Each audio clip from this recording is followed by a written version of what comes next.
آج کے دور کے مسلمان اور صحابہ میں کوئی فرق ہے نا؟ فرق کیا ہے؟ وہ لوگ ایمان کے متلاشی تھے، ہم درہم و دینار کے پیچھے پڑے ہوئے۔ وہ لوگ اللہ کی رضا چاہتے تھے، ہمیں تو وہاں اس جگہ ہم کوشش کرتے ہیں جانے کی کہ جہاں مال و دولت ملے، جہاں کوئی خزانے ملے، جہاں کوئی عہدے منصب پاور ملے، ہماری نظر وہاں ہوتی ہے۔ وہ خدا سے ڈرنے والے لوگ تھے اور ہم انسانوں سے ڈرنے والے لوگ ہیں۔ وہ لوگ حق بات کرتے تھے، بادشاہ کے سامنے کرتے تھے۔ ہم تو حق بھی وہاں بولتے ہیں جہاں دیکھتے ہیں کہ ذرا ماڑا سا بندہ ہے، یہاں میرا حق چل سکتا ہے، ہم اس کے سامنے بولتے ہیں۔ ذرا بولو نا اپنے حق کے لیے اس کے سامنے کہ جس کے سامنے کوئی بولتا نہیں ہے، تب ایمان کی قوت کا پتہ چلتا ہے۔ فرعون، نمرود، شداد کے سامنے بولنے والے، ایمان کی بات کرنے والے، انہی کا ذکر تو قرآن میں موجود ہے۔ حق کا ساتھ دینے والوں کا قرآن میں موجود ہے۔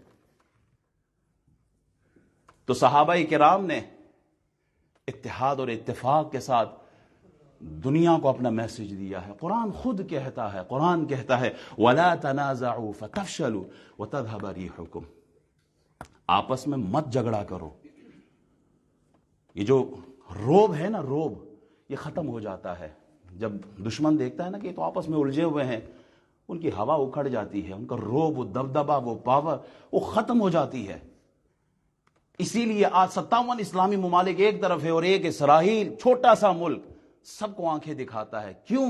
اسے پتا کہ یہ سارے آپس میں الجھے ہوئے ہیں، اسے بودر ہی نہیں ہے۔ وہ روز بم مارتا ہے ہمارے سامنے، ہماری آنکھوں کے سامنے چھوٹے چھوٹے بچوں کو شہید کیا جا رہا ہے۔ ہم اگر متحد ہو جائیں، ہم اگر اتفاق کے ساتھ، پوری امت مسلمہ کی بات کر رہا ہوں، اندلس دیکھا کیا ہوا، 800 سال تک حکومت کی تھی نا ہم نے، جرنیل آیا تھا نا طارق بن زیاد، لیکن جو ہی ہم فرقوں میں بٹے، جو ہی ہم آپس کے انتشار میں پڑے، سب ہاتھ سے چلا گیا۔ بغداد کا حال دیکھو، تاتاریوں نے ہم پہ کیسے حملہ کیا۔ جب ہم متفق تھے تو ہمارا سکہ چلتا تھا، لیکن جو ہی ہم آپس میں ٹوٹ پڑے تو پھر ہم پہ عذاب ہی مسلط ہوا ہے۔ اسلام ہمیں درس اتحاد کا دیتا ہے، اتفاق کا دیتا ہے۔ یہ نماز تو آپ گھر میں بھی پڑھ سکتے ہو، ایسا ہی ہے۔ ایسا تو نہیں ہے نا کہ گھر میں ایک رکعت میں 2 سجدے ہیں تو مسجد میں ہم 3 سجدے کرتے ہیں۔ مسجد میں کتنے سجدے ادا کرتے ہیں؟ ایک رکعت میں 2 ہی سجدے، تو پھر مسجد میں زیادہ ثواب کیوں ہے؟ مسجد میں ثواب رکھا، 27 درجہ زیادہ ثواب رکھا ہے۔ آؤ مسجد میں نماز ادا کرو، تمہیں 27 گنا زیادہ دوں گا۔ صفے ٹھیک کرو، جو صفے ٹھیک کرتا اللہ اس کا دل درست کر دیتا ہے، اسے ثواب زیادہ ملتا ہے۔ آخر وجہ کیا ہے؟ کہا اس کی وجہ یہ ہے کہ تم مسجد کی طرف آؤ، تم سب اکٹھے ایک پلیٹ فارم پہ جمع ہو کے، ایک قبلے کی طرف منہ کر کے، ایک امام کے پیچھے کھڑے ہو کے، ایک مستانہ وار انداز میں سب کہو اللہ اکبر، تو یہ پیغام کفار کو جاتا ہے کہ مسلمان ایک پلیٹ فارم پہ سب متفق موجود ہیں۔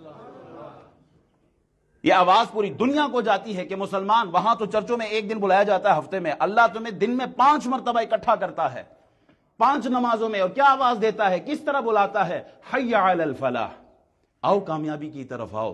کامیابی اگر چاہیے اے قوم، اتحاد اور اتفاق کی صورت میں تمہیں مسجد کے پلیٹ فارم میں اللہ کامیابی عطا فرمائے گا۔ تم آؤ تو صحیح۔